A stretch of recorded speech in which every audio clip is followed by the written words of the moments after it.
You can call the meeting. Oh, really? Calendar. Good job, Josh. I'm right on time.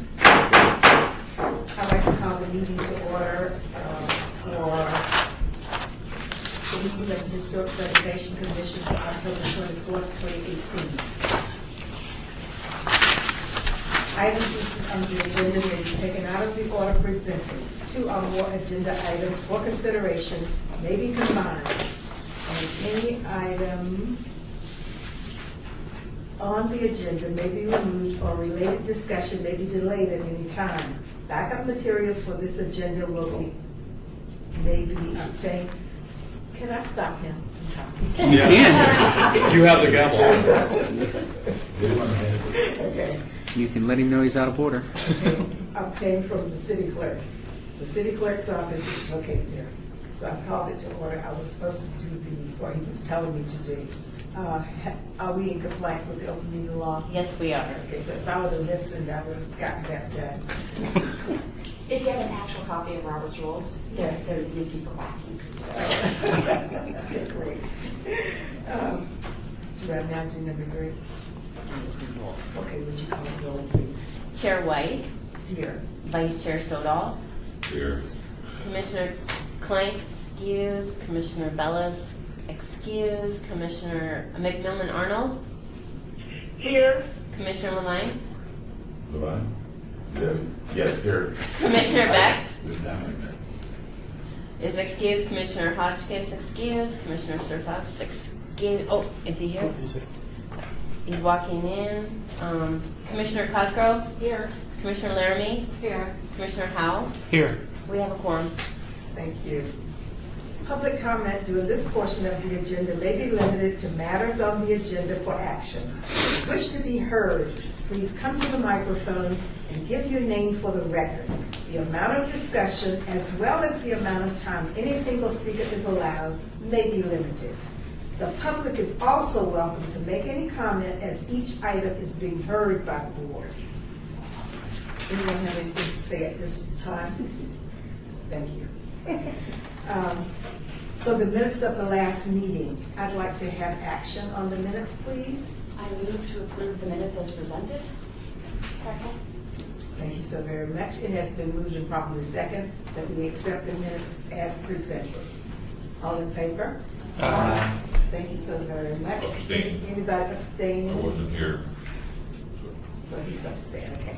So we have a majority. It was passed. Item number 5, HPC 74726, a report by the Centennial Las Vegas Genealogical Society regarding the school project at Woodlawn Cemetery, which is 1500 North Las Vegas Boulevard, Ward 5. So could you ladies please come up to the mic, please? Do we have another chair? No, Pull up I'll- a chair? Oh. And we have enough. Yep, I can move so that you ladies. Okay, so thank you so much. So we also have Commissioner Beck. Okay. Where am I sitting? Right here. In between those two gentlemen. Perfect. Okay. Okay. I'm Lynn Bogner with Centennial Las Vegas Genealogy Society. I'm Betty Ann Myers, same society. Okay, we received a grant that covered two things. One was the down payment on the 2 memorials that were dedicated in Memorial Day. That part of the grant was $1,560 because they were $15,000 plus. We had the dedication. I have the Memorial Day program, and we have a bunch of pictures that were taken that day, and our vice chair is in one or two of them. So we have these to turn in.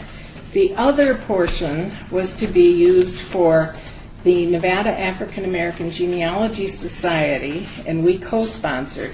It was a Las Vegas history program, the Black History event. This was held at the Family Search Library here in town. at 9th and Clark. And there were a lot of speakers. It's basically the Fordyce Club, because at one time they are the ones that came here, and at one time 80% of the African American population was from Fordyce, Arkansas. And one of the speakers, now this has been completely, it was recorded, documented, and Stan Armstrong from Desert Rose Production is still working on all of his editing.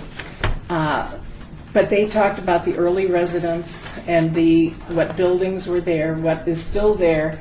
And one lady said that her home that she still lives in was purchased by her father for $25, and the mules drug it over to the property, and they eventually improved it, and it's still in the family. And Yes. huh? Which address? I don't know. I can find out. So who was the woman? I think she was the sister of the person that was supposed to speak, because the sister ended up in the hospital, and so I really don't know her first name. No. But it was very interesting, and then there were exhibits. A couple people had their family histories there, and they had a gentleman who was in the Negro Civil War, well, his ancestor in the Negro Civil War troops, and he's come and done a presentation for us out at Centennial, and it's very interesting to see, the differences of how the troops were treated. And all in all, it was a great day. And so we have the monuments done, we have this done, and as soon as we get the final edited version of this filming, we will present a copy or bring a copy to you. So Stan is producing a video of the history? Uh-huh. Okay. Yeah, and it was supposed to also include the dedication at the cemetery, and what I have seen so far didn't have that in it, so I'm hoping that it's there. So we'll see. Any questions? Did so for the record, has Stan Armstrong given you any indication when he'll produce this document? No, he just told me, I talked to him about a week ago to try and find out, and he said that they're still working on it. And Was this funds from this commission? no, that was from the Centennial Commission. And it was $8,000, which is not a full-length documentary by any stretch. So. Commissioner Laramie, are any of these documents that you've come to share available online? No. Okay. So could we You scan them can and have them. distribute them to the Yeah. To everyone? commission so we can Sure. look through them and have a Sure. Thank you so much. You're well. Thank you for all your work. Thank you. We will be back because we have another project that we're working on. Wonderful. We'd be glad to entertain that. Okay. Thank you. Thank you. That one's first.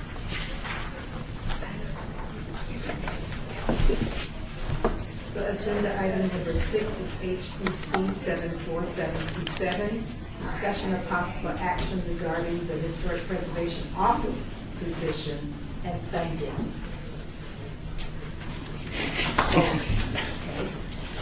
Robert. Good morning, Robert Summerfield, Director of Planning for the record. So this item is on your agenda.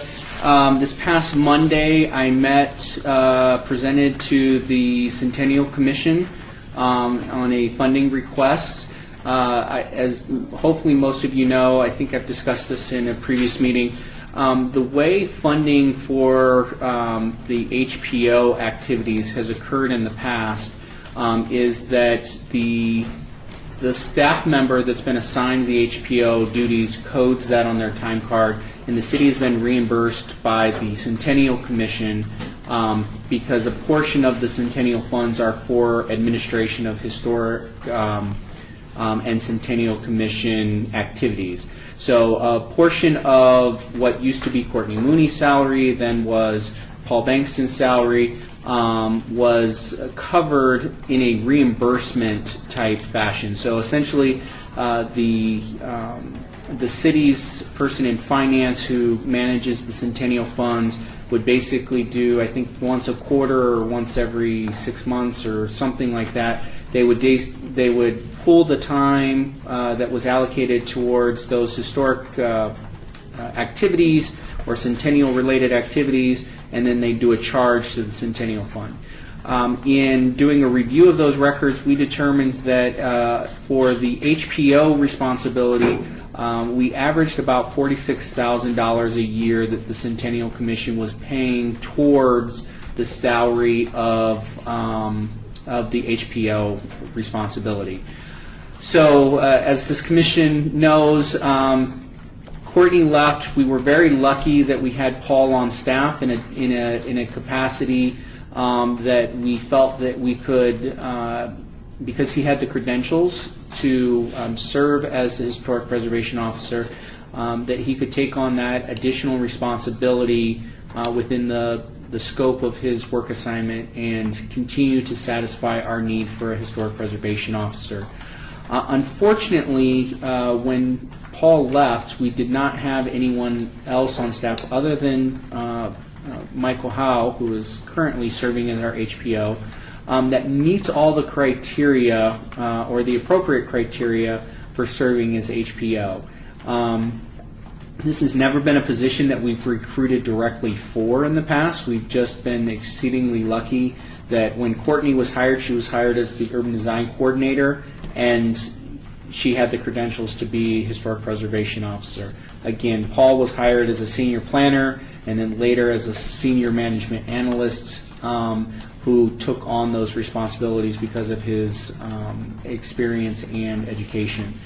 Unfortunately, as I said, we don't have anyone now that has that. We do not have an open position in planning in our planning profile that would allow us to recruit someone that has the necessary expertise. And so as a stopgap measure, while we continue to figure out how we're going to have this HPO role funded going forward, the request to the Centennial Commission was that they allow us, basically, instead of getting the general fund refunded the $46,000 at the end of the fiscal year, instead proactively allow us to go out and do a request for proposal for a qualified professional for a $45,000 contract. They did grant us that ability. There were a couple conditions that they included on that. One, they have asked us to look at a staff position. Instead of doing this as a consultant, they would like us to look at this as a staff position, either as a part-time city employee whose only responsibility is Historic Preservation Officer, or there was some sentiment amongst members of the commission that we should look at a full-time Historic Preservation Officer, that there may be enough work, particularly with some of the projects that are backlogged from this commission, that there's enough work for someone to do that job full-time. As a result of that, one of the other requests was that instead of doing a full year contract, that we do something less than a full year contract with the consultant that we would be going out for. So what I've asked my team to do is go back and revise our request for proposal, that it will be a 6-month contract with a 6-month possible extension, and that it will include a 30-day out clause. Because if we do come up with a solution to fund the staffing position prior to even the 6 months, we want to be able to out from that contract and put that funding towards a new staff position. Just so that everyone here knows, one of the things that was floated at the Centennial Commission was the possibility, since they have traditionally funded this, that maybe they do a grant-funded position for 3 years so that we can get someone on board as city staff, but do it as a grant-funded position, which then creates doesn't create an ongoing obligation to the city's general fund, but does allow us to bring someone on, and then that gives us a greater amount of time to figure out a long-term funding solution as well. So that's where we're at. My staff is working on updating that RFP. That is going to go out. It's going to be an informal RFP. So what that means is we're going to send that out to folks that we know that are in the space versus a full-blown published request for proposal, which has dollars attached to it if we were to have to do that. Given the dollar amounts, we're not statutorily or policy required to even do the informal RFP, but we think we should do that because there are more than one firm, although not a lot of firms, that provide the services that we're looking for advising staff on matters related to the Historic Preservation Commission. So we're going to be getting that out there. If there's any firms that any member of this commission knows of that can provide those activities that they'd like us to send the solicitation to, we're more than happy to send it to more than just the, I think we have three or four firms that we've identified that we've worked with in the past on different planning or on different historic preservation projects that we would be sending it to. So if anyone on the commission has any additional firms that they think that we should be sending it to, we'll include them in the informal RFP. So is this first RFP, the informal one, going to be for the $35,000 part-time position? So it would be for a not to exceed $45,000 contract. However, that $45,000 is based on an annual award, not so. Again, it will be broken down into a monthly stipend based on specific things that have to occur on a monthly basis. So it'll be a not to exceed $45,000 contract with a 6-month initial term with a with a 6-month extension for a total of not to exceed $45,000. And will this commission have any say in the person that will be awarded this? No, not a formal say. That isn't to say that, Madam Chair, that you may be requested to participate in the selection committee, because if we do have multiple respondents, we would go to a selection committee.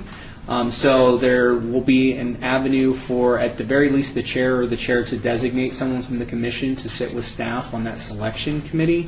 But we do not have a formal process for the Historic Preservation Commission to participate in that process. Any questions, comments? Couple questions. Robert, the HPC has been around a lot longer than the Centennial Commission. Correct. And I don't know if you were, I doubt that you were around, but I'm wondering, before the Centennial Commission was charged with funding the HPO, was there an HPO that was funded, in fact, by the city's general fund? So, Madam Chairwoman, through you. So, Vice Chair, unfortunately, I've asked for those records, but we have not been able to figure out budget from before. I think the Centennial Commission funds started, what, in 2006? Yeah, 2006. We were able to go back because we were trying to figure out what the contribution has been. We were able to go back to, I think, as far back as 2009 to find budget allocations or reimbursements from the Centennial Commission. My assumption is that it was just whatever support the HPC received from the city was funded completely through the general fund, and that it was only after the Centennial Commission came on board, because there is provisions under the structure for the Centennial Commission for those funds for a certain amount of that revenue that's generated to go towards administrative costs for that type of programming.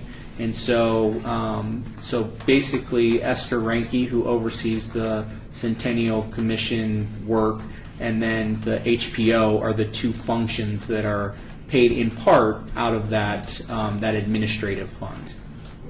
Since then, so before that, whatever and I apologize, Vice Chair, I was not here at that time, so I don't know how much support the department actually provided at that time for the HPC. I'm assuming we staffed it because the code requires us to staff it. So I'm assuming there is at the very least that staffing commitment. But all we can find right now is that we had general fund. So, but how that was addressed, I don't know. Having had the honor of chair, serving on the first HPC with Frank Wright, was elected as chair.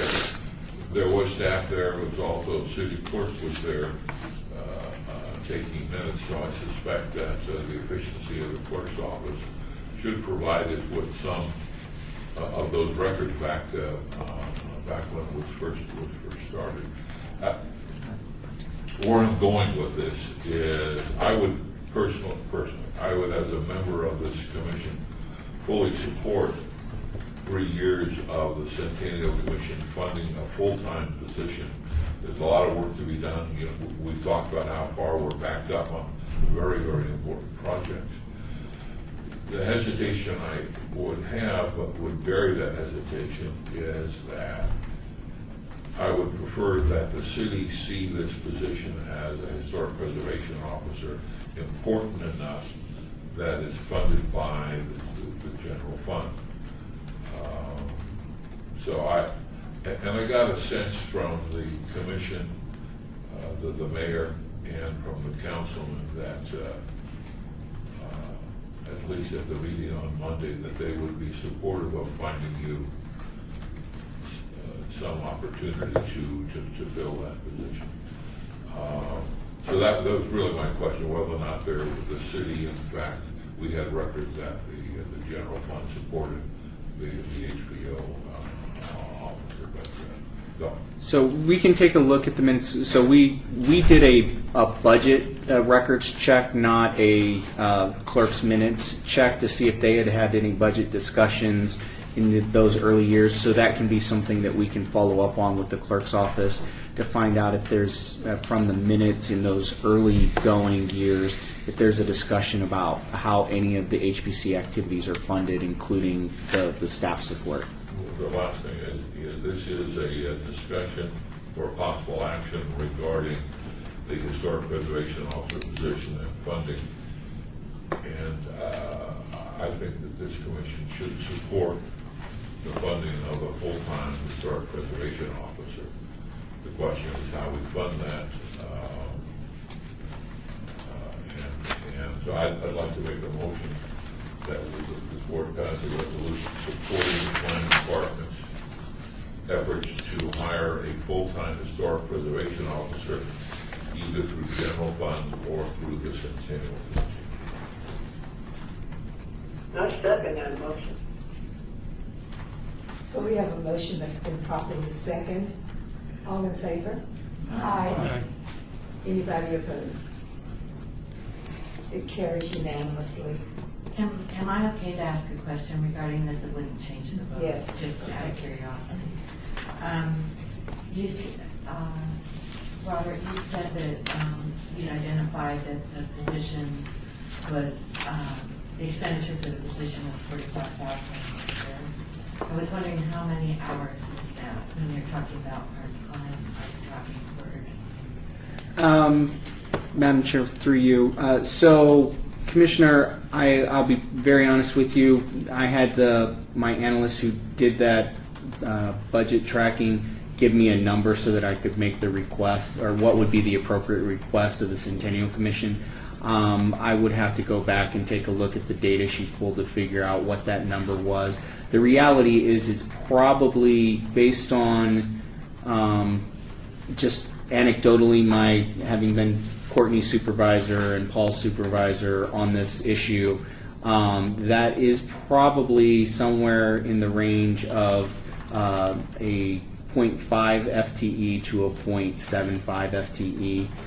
We've never, obviously, depending on what's been being worked on, is why I have some variability in there.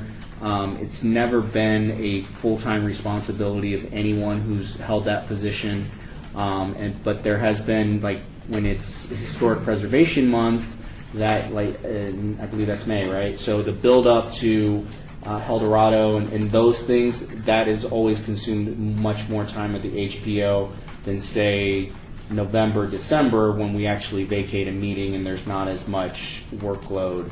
And it also depends on how active permitting is occurring. So for those certificate of appropriateness reviews, that can also fluctuate it. So in any given month, it's about a half a FTE to at most 3/4 of an FTE workload. Again, just depending on what month it is. I just want to mention one other thing. That, Commissioner Laramie and I were at the National Association of Preservation Commissions, and in some of the sessions that I attended, there were HPOs from cities even smaller, much smaller than Las Vegas, who have staff. You know, that it wasn't just the HPO. So I think there's a good argument if you look across the country to have this be a position funded out of the general fund. Madam Chair, if I may, to kind of add to that, a good historic preservation officer is kind of like a good urban design coordinator. Hopefully this doesn't reflect poorly on me, but having a really good HPO tends to pay for itself and then some. Because we all know that there's plenty of work, so when you have someone that can go out and hunt those projects down, tends to have a financial reward. But I think that's in the CLG that we are required to have a designated person. Is that correct? Correct. Per Title 1910, 150, whatever our section is. Yes, we are required, essentially, it's me or whomever I've designated, but yes, we have to have a historic preservation officer. There's specific criteria so that we remain eligible under our certified local government. That criteria is somewhat loose in that, you know, it basically says you have to have shown an interest in historic preservation, and then you got to be in one of a few professions, including architecture, which is how Mike qualifies to be able to do that. Urban design, again, Mike can qualify there, I can qualify there, that type of thing. But ideally, we want someone like Courtney and like Paul, who we've had in this position previously, who not only has a demonstrated interest in that they've taken the job and the responsibility, but through coursework, through other activities, historic preservation is not just a thing that they see as valuable, but a passion that they have, so that translates into the work that we do. So I fully support the idea of being able to recruit someone specifically with the right credentials, the right work experience, and education experience to provide that. And I just want to, so that particularly since Sid is sitting right next to me, I want to be clear. So the department has, through the general fund positions that we do have, it's not just the HPO that we do as support to this body and the other historic activities that we do.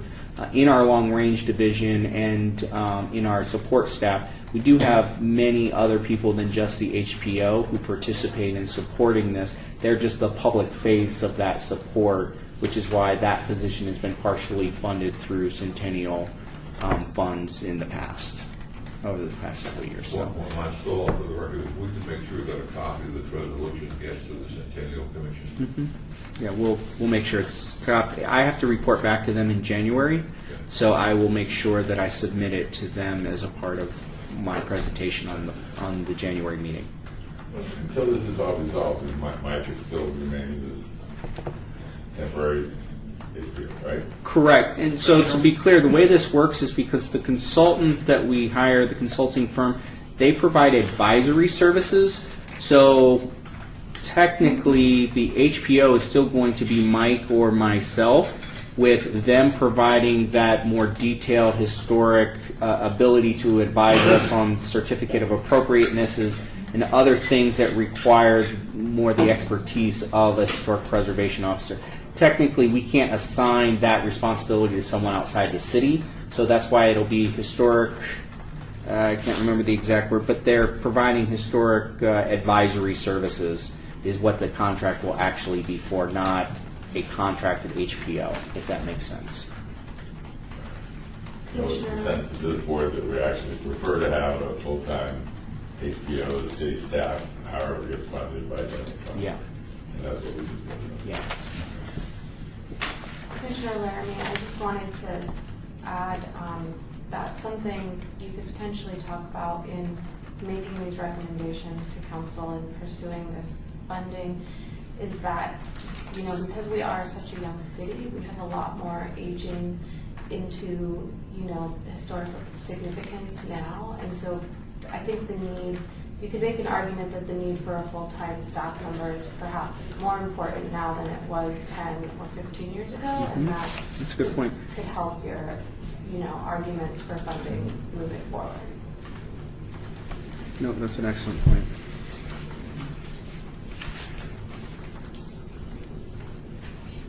So item number 7, HPC 74728, discussion for possible action regarding the proposed amendments to the Las Vegas Boulevard Scenic Byway Overlay District signage standards. Michael. So, a quick summary of where we're at. This bill number 201839, which is the text amendment to basically allow active video signage on the animated electronic signage for Scenic Byway. That's where we're at. And the discussion we had in the past is possibly recommending consolidating those signs at key locations, key intersections. That would be a proposal that I believe we would discuss having a representative from the HPC bring to the November 5th recommending committee. If that's where the direction we'd want to go, to add that recommendation or to have those comments recorded. So is this also the same proposal that we took to the last recommending committee, that we would preserve as much of the neon as possible? Correct. Okay. So, and so is that the same argument that we made before that we would be Correct. making again? Okay. So- Comment? So to clarify, yeah, so it would be in addition, so the box cabinets that we were recommending be attached to the structure would still have the requirement for 75% neon and animated, we could have animated light signage. The key difference for the exception is to allow video copy or video signage, where typically the remainder of the city is set at a Static. set interval. So, Madam Chair, if I might, actually, I can add, just as before this meeting started, I did get an email from the City Attorney's Office about some language that between he and I we've crafted based on the testimony at the last recommending committee. And so, based on that testimony, what is being looked at is a refinement to the exception that says that essentially, so the exception regarding animated signs within the Las Vegas Boulevard Scenic Byway Overlay District are exempt from the requirements and limitations concerning animated signage that are set forth in the section that says static images only, essentially, but only when the following conditions are met. And this is based on what was heard at recommending committee, and it has been heard in this body. That the signs proposed to be exempt must be wall signs mounted on a building and may not be freestanding. I believe that was one of the comments that was discussed at this by this body. That in complying with the 75% requirement described in paragraph 2 above, which is the part that Mike just referenced, at least 50% of the total sign surface area for the development must consist of neon signage or neon similar LED signage. So that means that right now, an LED sign that has static images can contribute as much as that sign contributes to the 75%. If you're going to do animated signs, you can 50% of your 75% requirement has to be something other than the LED sign itself, the LED surface. So that's actually an improvement on the current requirement for the illumination part. And then finally, the last part, and this goes to the piece that I think was discussed the most in this body last time, is that the signs proposed to be exempt must be located within, and this is the part where having someone from this body propose what this footage might be, because I don't think we heard a proposal for the distance to Fremont Street, Charleston Boulevard, and Sahara Avenue. Those were the three intersections that were identified, I believe. So that is language that, based on what we heard at recommending and based on some of the discussion here, the City Attorney's Office and I have been working on, and actually will be supplying to the sponsor for review prior to the follow-up recommending, which I believe is on the 4th. Is it the 4th? Is that Monday? 5th. The 5th. So I didn't hear the word neon.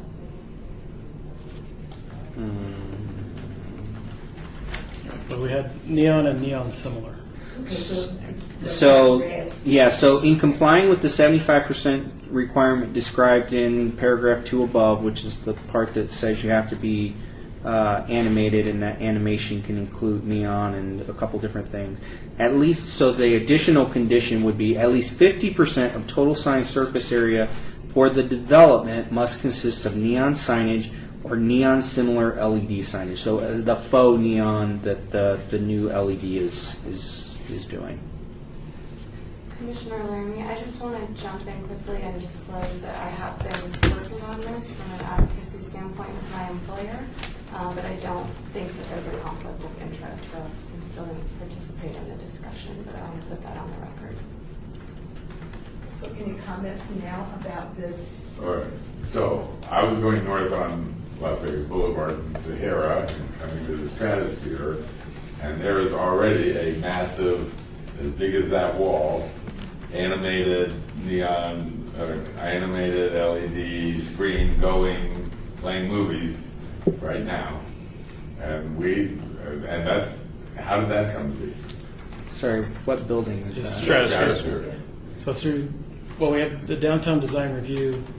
But at this time, they're supposed to be static images. They should not be. I They should not be watched the video movie quality. Sitting in the traffic light, Baltimore Avenue, Okay. about to that. All right. Well, we'll take a look at that one with code enforcement. But yeah, at this time, anything other than static is not permitted under our code. I do know of one location, because the council person has been working on this ordinance, where he's suggested to them that they will probably be allowed to do this in the future, and I think they kind of jumped the gun a little bit, but the Stratosphere was not that location, so we'll take a And look I at always that. presumed that the lobbying for this to be passed had come from the Stratosphere in the first place as a major. It did not, actually. That they were not a part of the initial Well, conversation on this. it's as big as that wall. Right? Just a quick question, so for the record. There's a section of Las Vegas Boulevard that has turned into one sign after another. I mean, it's just sign, building, sign. There must be 20 signs per square foot, and it's just it's just ugly as hell. Is there any? It's Flamingo in that area, Flamingo and the MGM.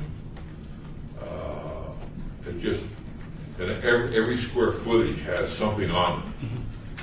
Not only does it look terrible, it just clearly doesn't work because there's just too much there. Is there any rule that there can only be so many signs per block? So, Madam Chair, I just want to be clear on the location. Did you say Flamingo? So he was giving an Where we have example the that grade, yeah. exists in the county. Right. Yeah, okay. So, yeah, we do have limitations on the number of signs that can be had per property, not per block. I'm trying to think. I can't recall the exact standard, but yes, we do have standards that limit the number of signs, the number of types of signs. So you can have like a freestanding sign or a monument sign per 200 feet of linear street frontage, and then you can have an X%, I think it's usually 20% of a building elevation that can be wall or window signage. That's usually how our sign standards break down. But there are calculations for how much signage you can have on a particular property, I'd really like to hear. generally speaking. What you're advocating, but What I'm not advocating is what's occurred in the Las Vegas Strip or what's occurred on Rainbow Boulevard between 95 and Charleston. It's just pure ugly, one ugly sign after another. And if we're talking about simulated Naugahyde, simulated LED neon, I'd like to hear what your thoughts are really on what you're advocating. Is this what you would be advocating? Commissioner Laramie, so much of what Nevada Preservation has advocated for is in line with what the Historic Preservation Commission's opinion is. And we've been working with Councilman Parsons' office to kind of try to find a compromise and get some language change to the ordinance. And I think that perhaps Commissioner Howell or Director Summerfield might have those conditions. I don't have them right in front of me, but we've basically been looking at a way to allow some video signage moving forward so that property owners can take advantage of this new technology, but only allowing it in combination with neon signage, or only allowing it on the building itself and not in the as a freestanding sign. But the one that's on the Stratosphere, is that what we're proposing to have all along that section of the Kings Byway to Charleston or to Fremont? Well, so, Madam Chair, through you, so the Stratosphere, obviously being the size that it is, 20% of it makes for an awfully big sign. So they do have large signs there that you couldn't replicate anywhere else along the boulevard because nothing else has that elevation siding along the boulevard. So that sign may be, well, I do recall that those signs were, some of those were big signs. Again, the video, that's a whole other question mark here that we'll need to explore. But yes, the idea is that this is taking a current allowance, so you folks can already have these signs. The difference that the ordinance that is before the city council is that right now they have to show static images. They cannot show video. That is the difference that this ordinance makes. It would allow for, if you're within the scenic byway, because of the nature of the byway, the speeds on the byway, it would allow them to show video and not just require them to have static images. That's again the really simplistic line here is these are signs that these developments are already allowed to have per code. This would just allow them, instead of having static images on those LED signs, that they could actually show video. So, Commissioner Laramie, just to give you an example of what we've been talking about. So the Stratosphere sign, right now, that screen is technically supposed to only be static images, but that screen is allowed under the ordinance, like Director Summerfield said. So I personally don't feel like if this is changed to video that that's a huge problem, as long as these neon-like elements remain and that those elements aren't allowed to go away, so that there would have to be that neon-like percentage or combination included in the signage. So that's the type of discussions that we've been having, but I do think that's in line with preserving the neon that's existing, that's been discussed here at the Preservation But I think Commission. what I just saw was a different location than that. That's And not- I don't know what you saw. This is I only should to take a illustrate. picture or video of it myself, but Yeah.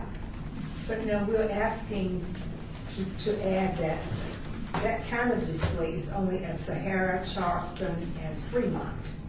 Again, that based on what we heard, that is language that the city attorney's office and myself have written up.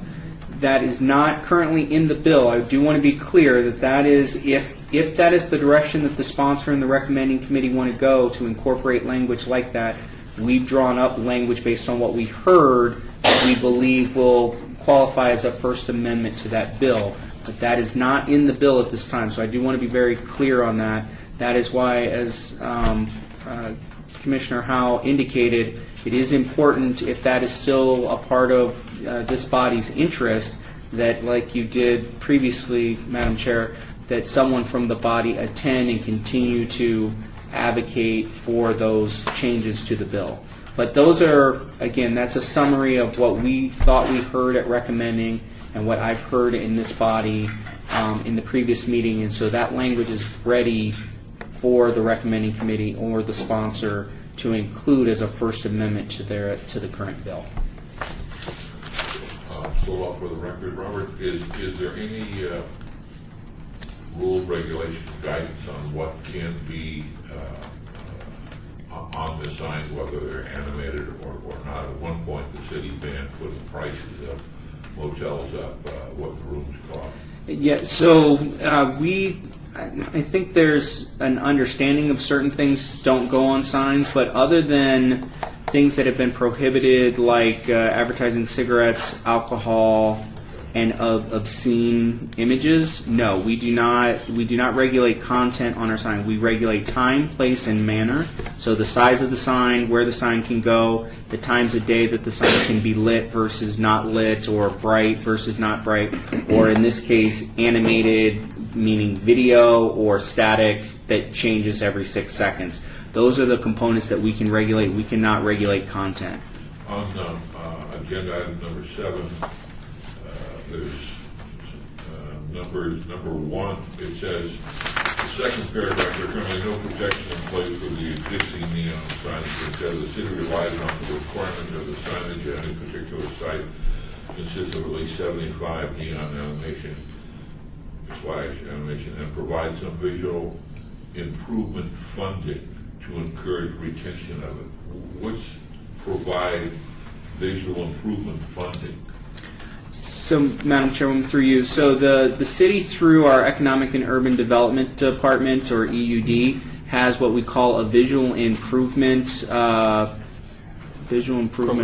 program.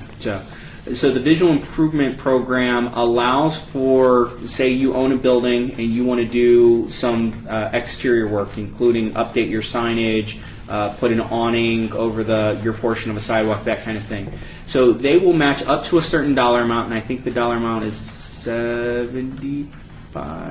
I can't remember the dollar amount, but up to a certain dollar amount, they'll match your funding. So you come in, again, don't go anywhere with the number, but say you come in, you could request $25,000 towards your visual improvements, and you're going to put in, I think it's a 1-for-1, it may be a 2-for-1 match, but you're going to put in some portion, and the city will contribute some portion to you doing it. And the way the program works is you do the work, and then we reimburse you up to whatever we were authorized, that your grant was authorized to be. So that's how we help contribute to visual improvement. And that grant process, is there some sort of review that,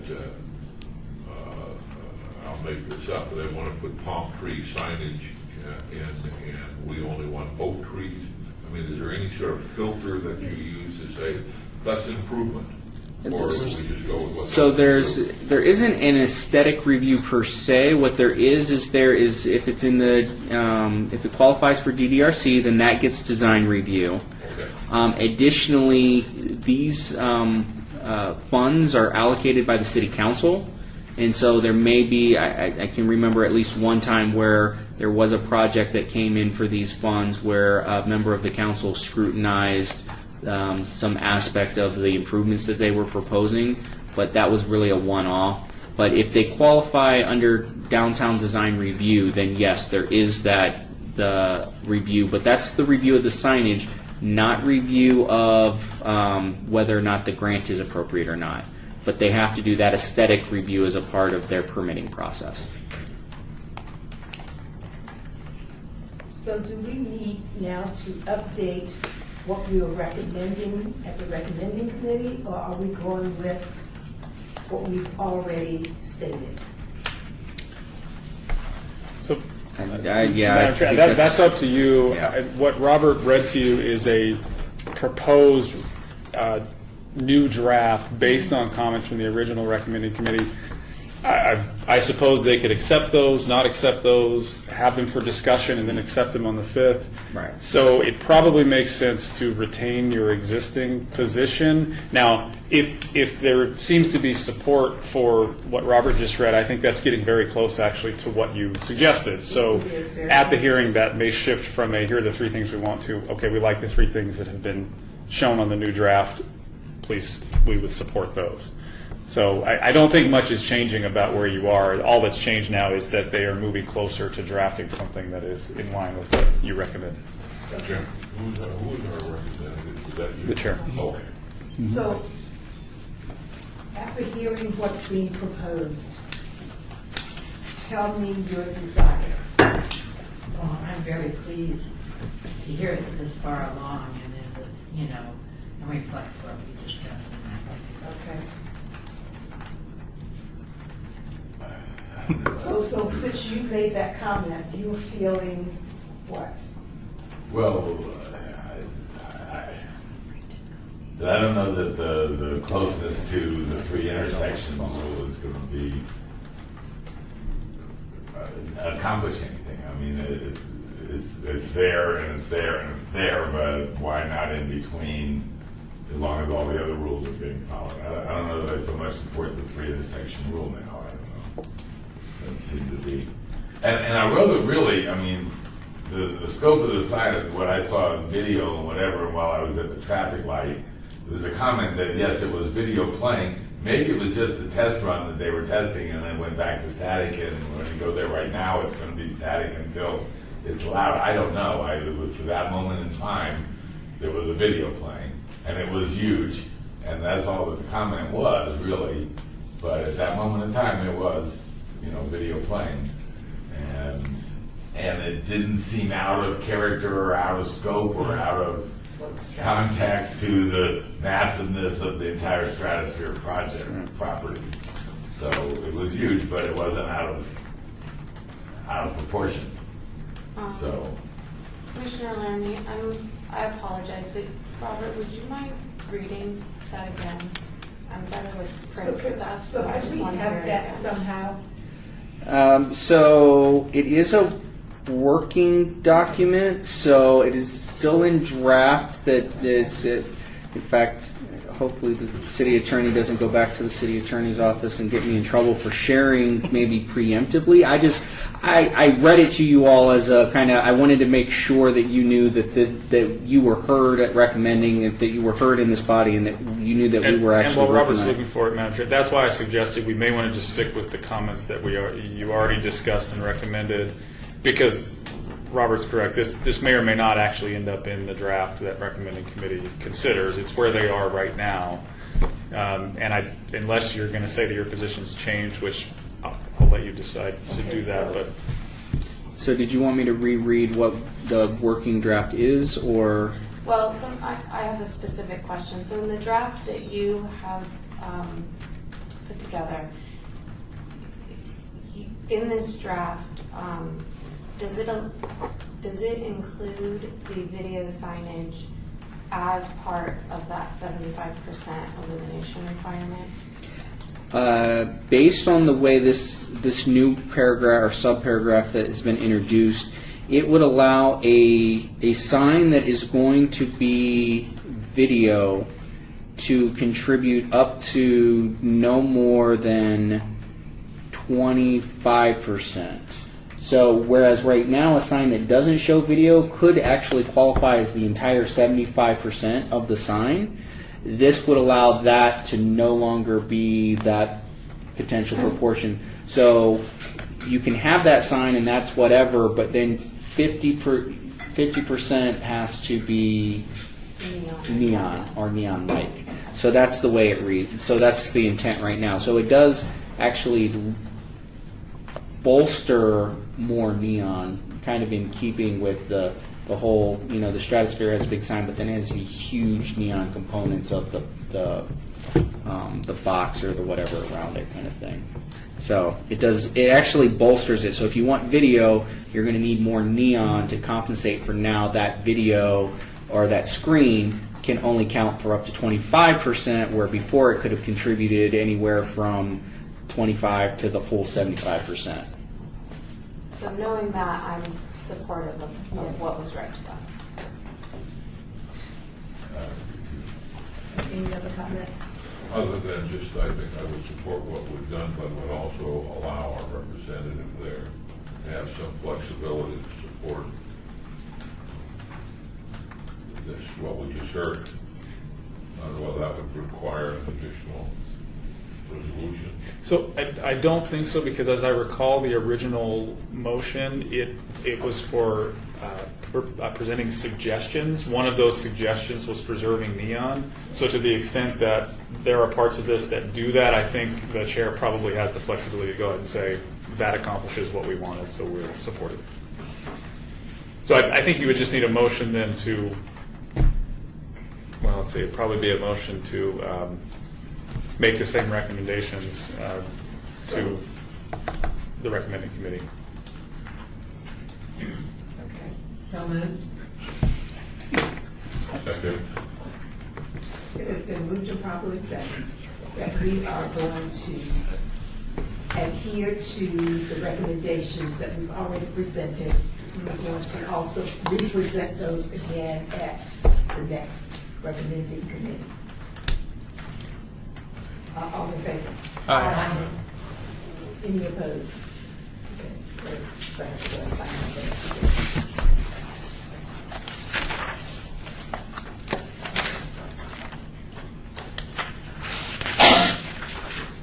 Thank you, that was good. Number 8, HPC 74729, discussion for possible action regarding the 2019 Historic Preservation Commission schedule. So if everybody has that printed out, scheduled for next year, you might want to look at that schedule to make sure that this is still. Any comments on that? Madam Chair, real quick, I'm sorry, just for the city clerk, can we make sure Commissioner McMillan Arnold is still on the line? Oh, I'm still here. Okay, just wanted to make sure. okay. No, I'm here. Okay. Okay, good. Just a quick question. Michael, did you have anything to say about this one before we start asking No, questions? nothing other than what the calendar presented in front of you, those dates. The question came up actually at a Centennial Commission meeting, and maybe I'm reading something in here that I shouldn't read. Submittal closing dates, what does that mean? So that would be the time period where if a certificate of appropriateness, say a modification to a house in Jonas Park, we'd have a pre-app. That would be the time that they'd have to have that application in by to be on that agenda for the meeting. What's the last day that something can be on the agenda?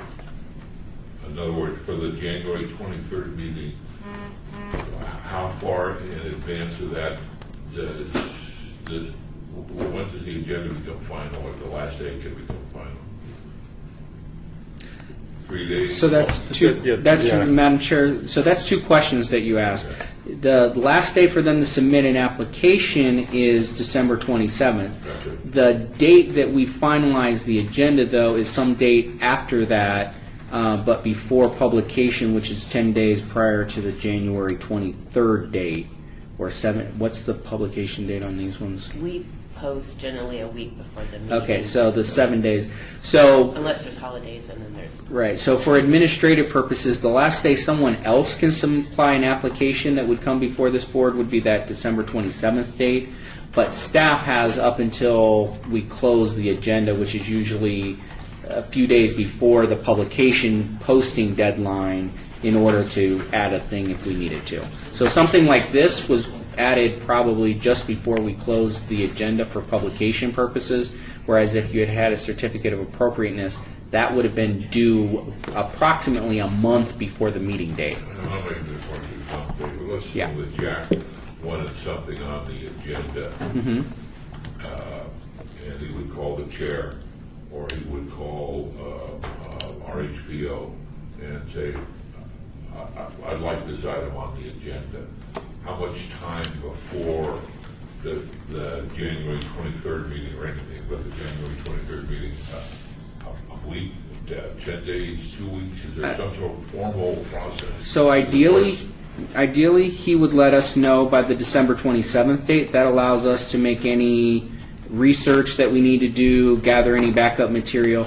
If it's a relatively innocuous thing, again, we post a week before the meeting, so the week before that, so that we can get all of our stuff done. We usually try to be pretty flexible on a staff or a commission request.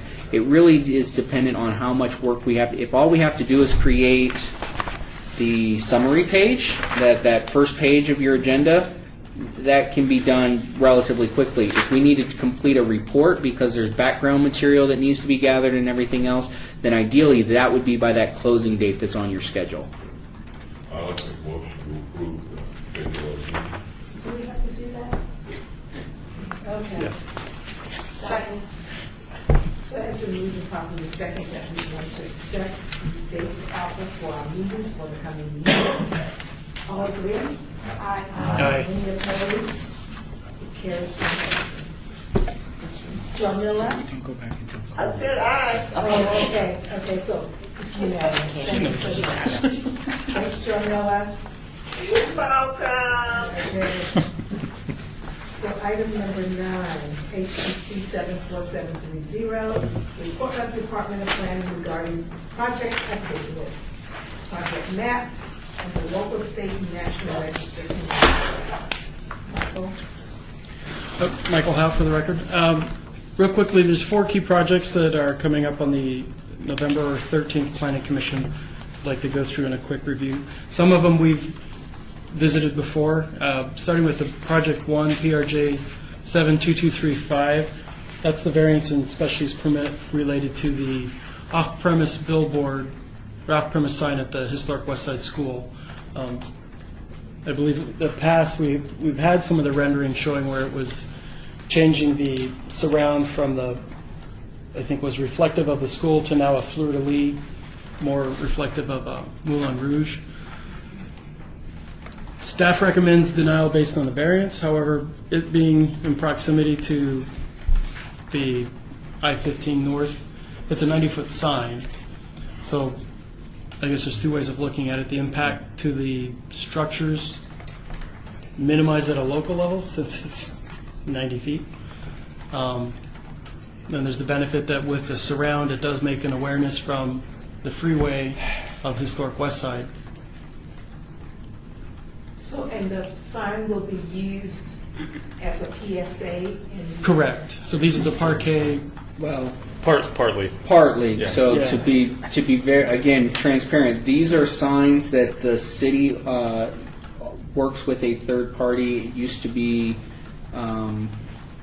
Elite, and now it is Lamar.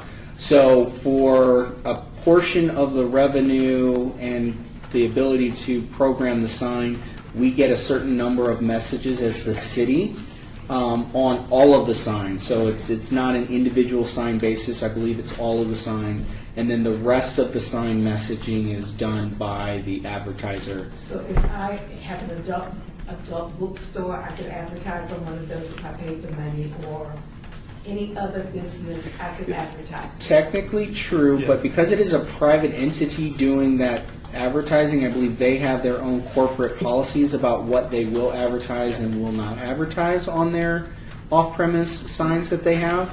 And that's one of the benefits of having a private operator to do it, because if we, the city, were to restrict speech, that's a whole other issue, whereas a private company, they can have their own policies as to what they will put on their signs. And I don't believe this has ever been a concern in any of the other locations that we've had this. It would not be to anyone's benefit for the operator to permit signage on the sign that would negatively impact the city of Las Vegas. Questions on that one? Do we have are we going to vote on this? I think this is just him giving an update on the projects. It's just, I'm more familiar with that particular program because we work on it in a couple different areas, not just the historic West Side Do you School. have any comments or questions about the one at the West Side School? Just want to make sure Jamila had anything. Jamila, any comments on that sign at the West Side School? No, my only concern would be, but maybe he answered it, would be the messaging, because But I thought I gave him grounds to approve it. it's a historic building, and it's supposed to be, should be used for positive things, so. Right. Other than that, I mean, we really don't, I don't think there's too much we can do about it. Okay. So, Commissioner Laramie, so first question, is this moving forward to Planning Commission at November, or has it already been heard by Planning Commission? So no, so it's moving on the November 13th Planning Commission. November 13th. And then second question, with concerns for the content, would it be possible to get Lamar here to maybe make a short presentation, or at least just listen to some of our concerns about it being located near, a historic resource and in a historic neighborhood? And they may or may not take that into consideration, but at least we could talk to them about these concerns. Through you, Madam Chair, I think there might actually be a benefit of having Lamar do a presentation on a greater scale, because we have some of these signs at other locations like Dula, and they tend to be in proximity to historically significant property. So that might be somewhat of a greater discussion. I'm just saying that because I don't believe we have a meeting for November, so by December, significant amount of time is going to pass. But I think it would be beneficial to have them explain, like we said, what What the program is. the program. We could have them do this. Robert, do you know who's responsible for the city's piece of the The program? Department of Is it Community Services? Communications Oh, communications, okay. is responsible. So we'll work with the Department of, the Office of Communication to see if, again, because there's a contract, so we'll have to verify what their obligations are under the contract. But we can certainly reach out to Lamar and see if they'd like to come and present to this body about how they make their selection on things that go on the parkees and that kind of thing. So, Madam Chair, why don't we put that on a future agenda item? And I would suggest adding communications too, because that's an opportunity to speak with them about some opportunities for what could be included in those that announcement space that the city gets. Because I think I'm sure they haven't a lot of content they're trying to put on there, but certainly they like to. I know this came up in the discussions when we were talking about the contract. They like to target that to things going on in the area of the sign. This one's a little different because it's on the freeway. A few of the others are more local signs. I believe we have one at East Service Yard and the community center. Yeah, those don't have quite the reach that this one does, so maybe a little different. But So when we get to agenda item Yes. number 11, We'll add that one. We will add that. Another question, so if this is approved at Planning Commission, will it still go through council, or is Planning Commission final action on this item? So planning may be final action. That'll be at the discretion of the ward representative whether or not they want to pull it forward to city council or not. So if the ward representative is fine with the planning commission being final action, they can be final action. But we won't know that until actually the day of the meeting. But we can still talk to that person about future signage. Yeah. Once that sign goes up. Yeah. Right, so for the next project, PRJ 73463, this property, it's for a vacation of an alley and a variance that is involved with how the alley terminates. If you're familiar, it's the area behind the back door in Universal Tax Services between 14th Street and, 15th. I have not seen any development proposal related to the annexation, but generally it's an alley that doesn't function as an alley because it's a parking lot. So at this point, I don't really have much background on why vacating the alley, but there's no related development proposal that goes with it. Is the land actually already owned by, for example, the back door in the University of Tax Service, and there's an easement for an alley, and it's abandonment of the easement? Generally speaking, yes. So Okay, that so so land's that already the alley's owned by there. them. The alley's an existing right of way, so it would be public right of way. But because it's basically in practice, when you see it, it's a surface parking lot, there isn't really a structure there. To my mind, an alley is always a right-of-way between two buildings. They're just vacating that easement that's going between the parking lot and the building.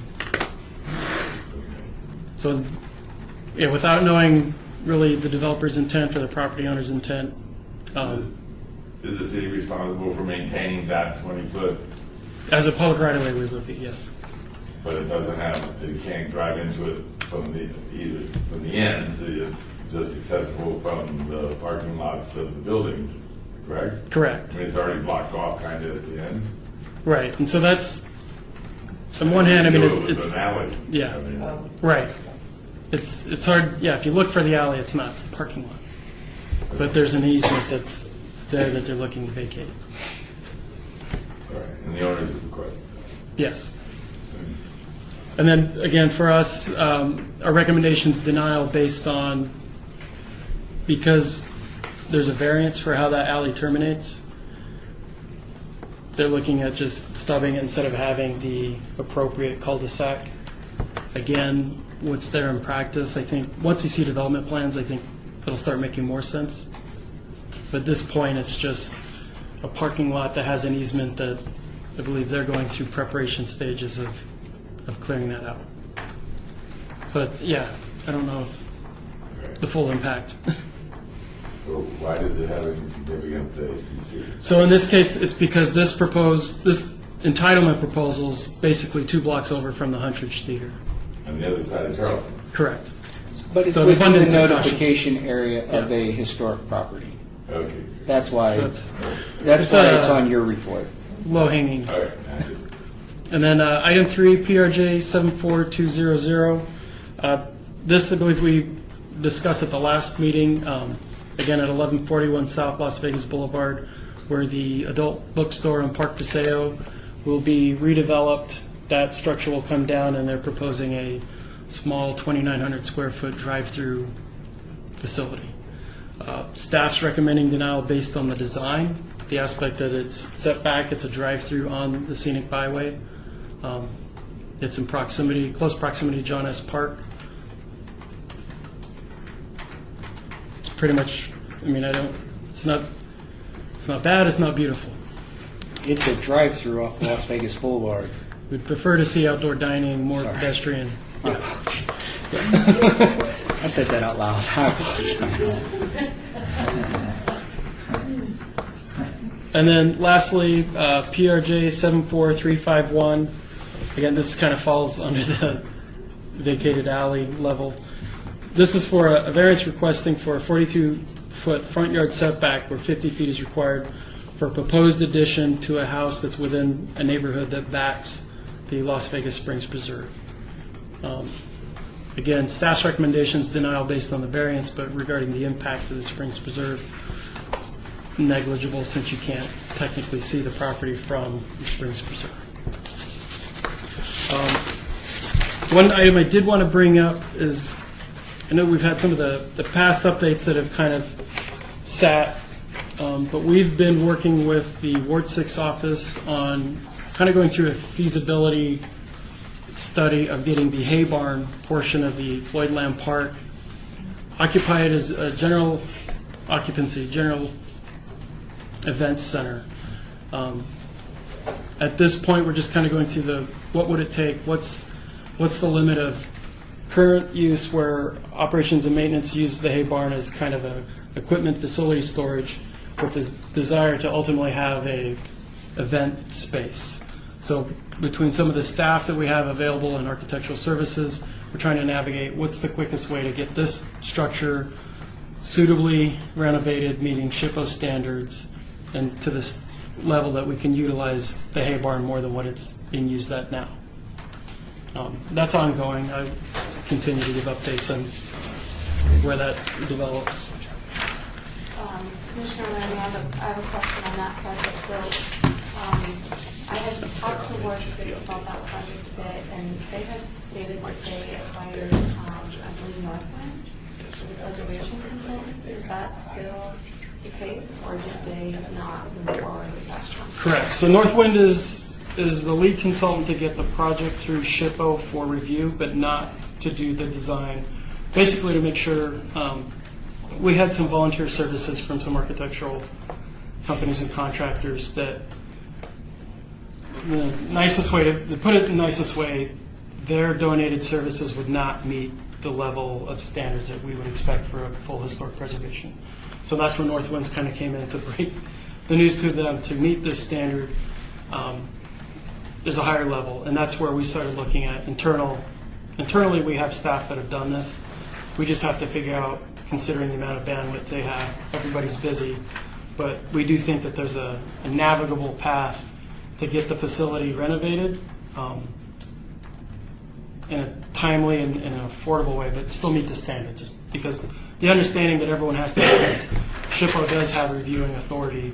A lot of the simple things like tear it down and build a new one, that's not an option. Basically, touching it isn't an option. Like, we can do things, we just want to make sure, and having North Winds kind of guide whoever we end up going through, being that point of contact of, SHPO has the final authority of blessing it. We want to make sure that we start off with the right companies.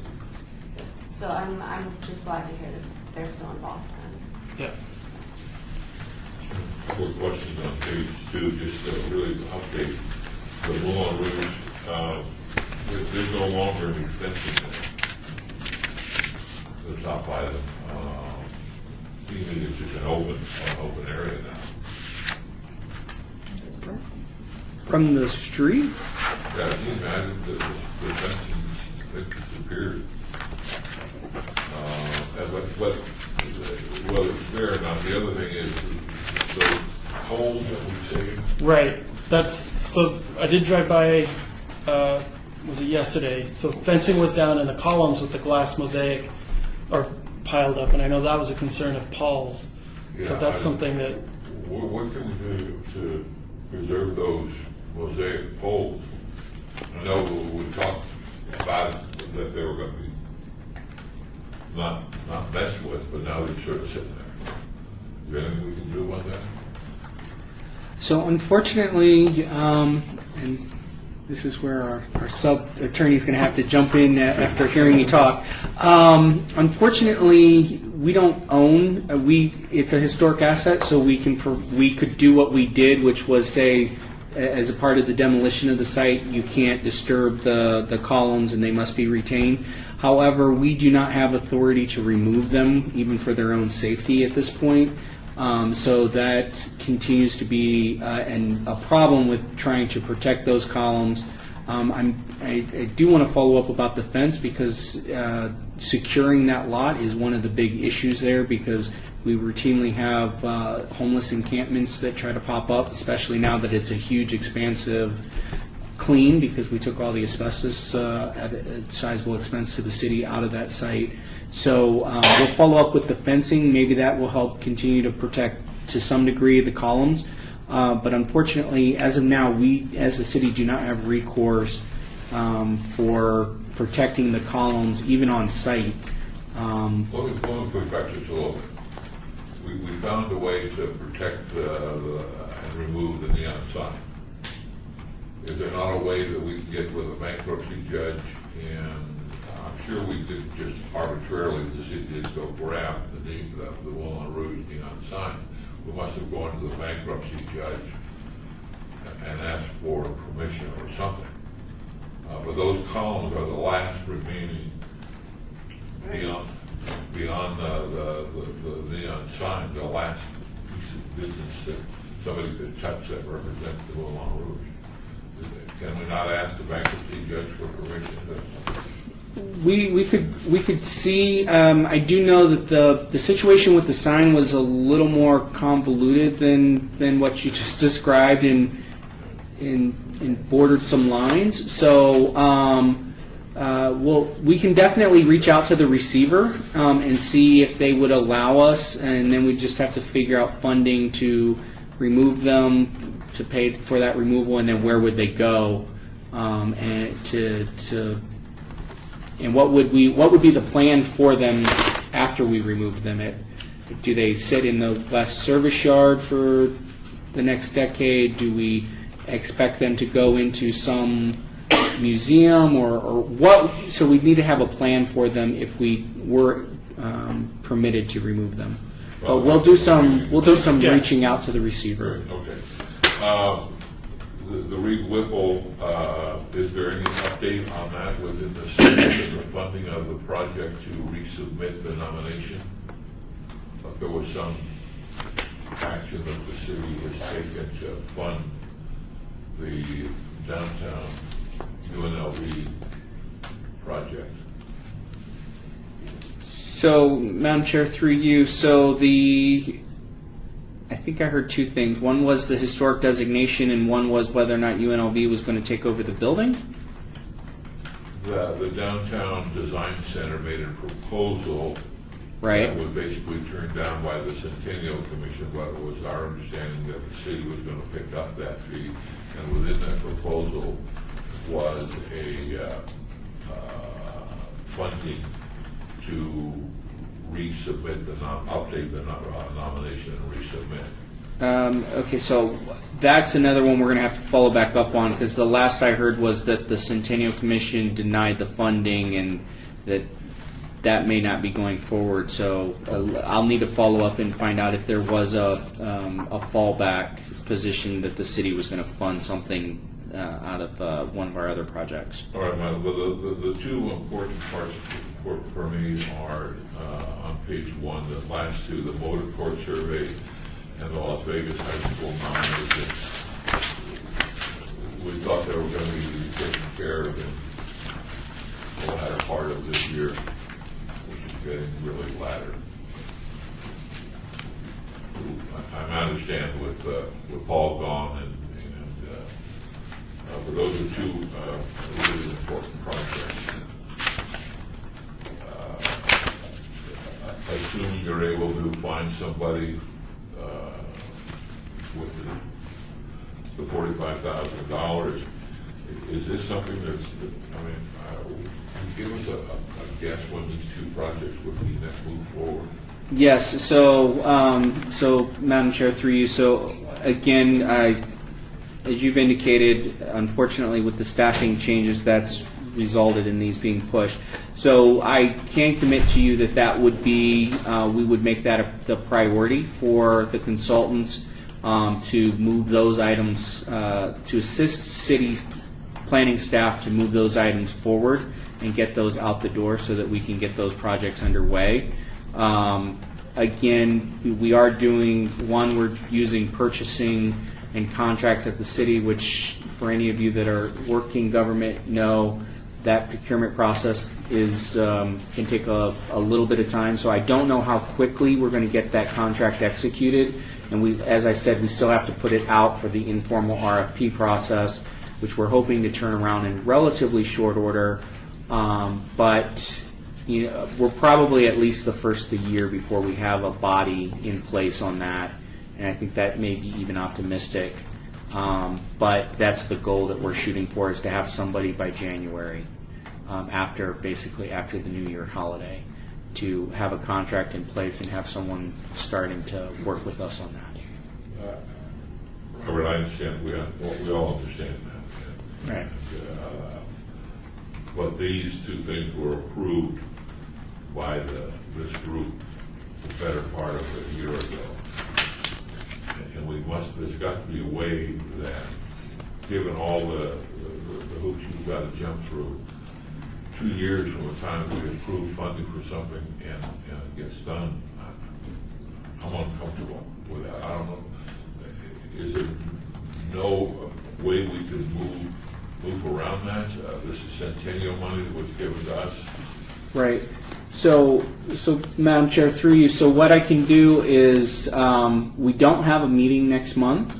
So what I will ask is my staff to, the time that they'd normally put towards preparing for an HPC meeting, let's carve that time out to move forward what we can, and then we'll have a report back to you on where we're at and a more definitive timetable on getting those two efforts launched. I would if personally that, hope that the high school league would be the one that we could move forward with. But that's just me. Thank you. Thank you Yep. very much. Commissioner Laramie, I just wanted to comment on the free ripple and ask a question. So Commissioner Stovall did mention that we had asked for a quote on, I think it was Northwind who did the original nomination. If they were to go back and revise it, how much would that be? Did we actually ever get that quote from Northwind to revise their, revise and resubmit their free ripple nomination? I don't know why I can't get those words. So, for the record, Commissioner Howe, the short answer is no. I am emailing with Courtney, as she's my neighbor around the block. So Northwind, she did contact me yesterday, and then we were hoping to follow up with a lunch tomorrow, but she's out of town, and then I'm out of town. So by the end of next week, we're going to have an answer for that. Because I think we had previously, well, we needed to know a number, but we do have funding.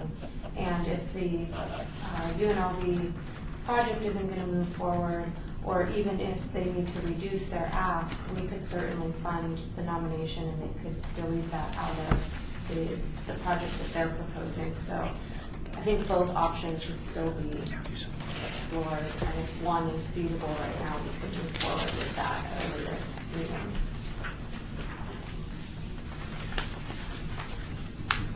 Any other comments on the projects list? So item number 10, HPC 74711, report by the Department of Planning regarding historic and archaeological resources and local media. Any comments on any of those items? Okay, if none, we will move on to item number 11, which is our HPC 74732, discussion regarding topics for future agenda items by the Historic Preservation Commission.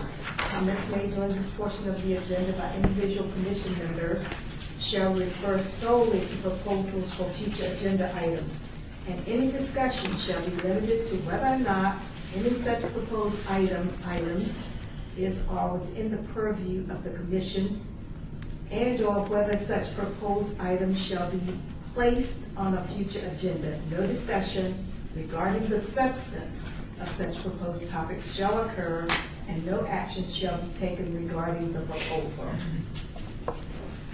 So future agenda items, we already have one that was proposed early on in the discussion, and that one is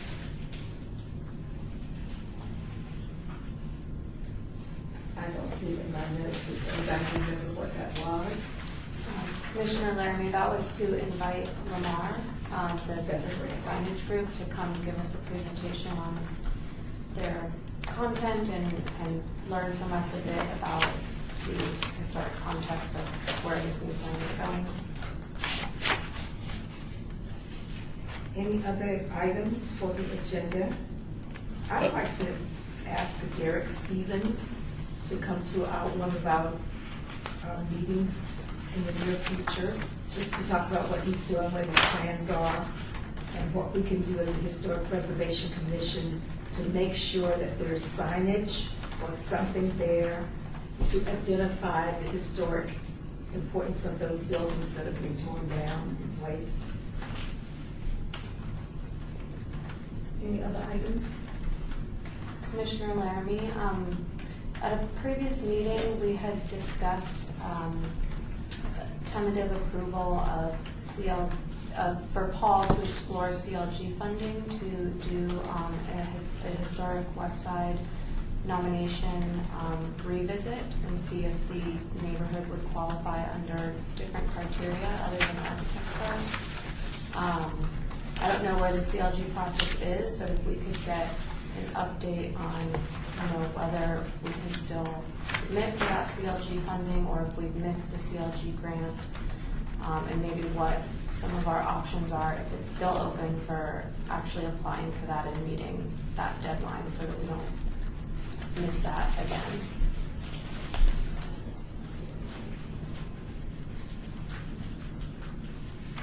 All right.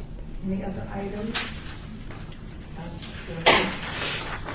We have no public left here today.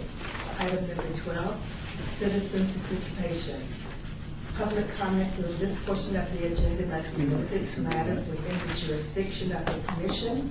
No subject can be acted upon by the commission unless that subject is on the agenda and is scheduled for action. If you wish to be heard, can be made for the record.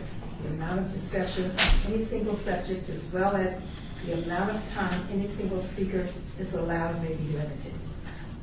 Madam, So does anyone have any? Madam Chair, not necessarily regular public comment, but I did want to just remind everybody that our next meeting is the 12th of December. So I don't want anyone to come here for Thanksgiving. So please make sure on your calendars that it's the 12th of December that you have marked down as our next meeting. That's good. Thank you so much for that reminder. And I have one reminder, Okay, great. is getting the photo of the commission with the mayor. The photo that was taken already?